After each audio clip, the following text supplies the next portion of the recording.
ધંધુકા કાશી વિશ્વનાથ મંદિરે મહાશિવરાત્રિની ભવ્ય ઉજવણી। મોટી સંખ્યામાં શિવભક્તોની આસ્થા અને ભક્તિનો અદ્ભુત સંગમ।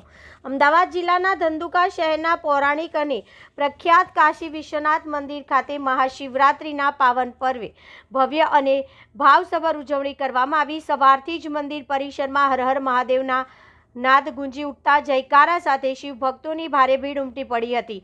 શિવરાત્રિના પવિત્ર દિવસે વહેલી સવારે મંગળ આરતી, રુદ્રાભિષેક અને વિશેષ પૂજા વિધિઓ યોજાઈ। ભક્તોએ ભગવાન શિવને જળાભિષેક, દૂધાભિષેક, બેલપત્ર, ધતુરો, ફૂલહાર અને ચંદન અર્પણ કરી પોતાની મનની મન્નતો પૂરી થવાની ભાવના વ્યક્ત કરી હતી। મંદિર પરિસરમાં ભક્તિભાવનું અનોખું વાતાવરણ જોવા મળ્યું હતું। શ્રદ્ધાળુઓએ ઉપવાસ, જાપ, તપ અને ભજન કીર્તન સાથે મહાદેવની આરતી આરાધના કરી।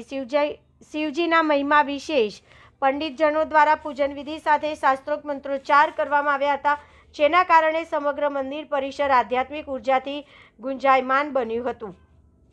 શિવ ભક્તોનું માનવું છે કે મહાશિવરાત્રિના દિવસે ભગવાન શિવને જળ અને દૂધ અર્પણ કરવાથી દુઃખ દૂર થાય છે, રોગ શોકમાંથી મુક્તિ મળે છે અને જીવનમાં સુખ સમૃદ્ધિ પ્રાપ્ત થાય છે।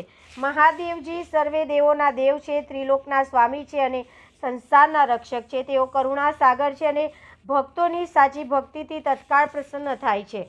કાશી વિશ્વનાથ મંદિરે મહાશિવરાત્રિ નિમિત્તે ભક્તો માટે ખાસ વ્યવસ્થાઓ કરવામાં આવી હતી। શાંતિપૂર્ણ રીતે દર્શન થાય તે માટે મંદિર સમિતિ અને સેવાભાવી સંસ્થાઓ દ્વારા સ્વચ્છતા, પાણી તથા સુરક્ષા વ્યવસ્થા રાખવામાં આવી હતી।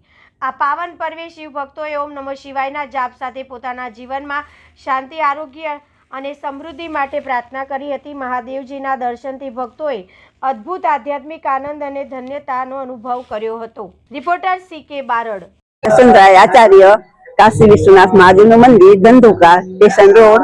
આજે શિવરાત્રીનો દિવસ છે।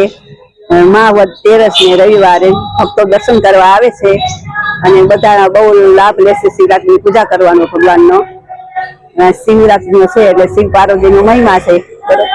84મા વિરમ દિવસે આજે કાશી વિશ્વનાથ મહાદેવના મંદિરે શિવરાત્રીના મહાપર્વ નિમિત્તે લોકોની ભીડ ઉમટી છે અને આજ રોજ ફરાળમાં લોકો શિવરાત્રીના દિવસે બટાકા અને શક્કરિયાનું ફરાળ કરશે। આજનો ઉપવાસનો દિવસ છે। કાશી વિશ્વનાથ મહાદેવ, ધંધુકા।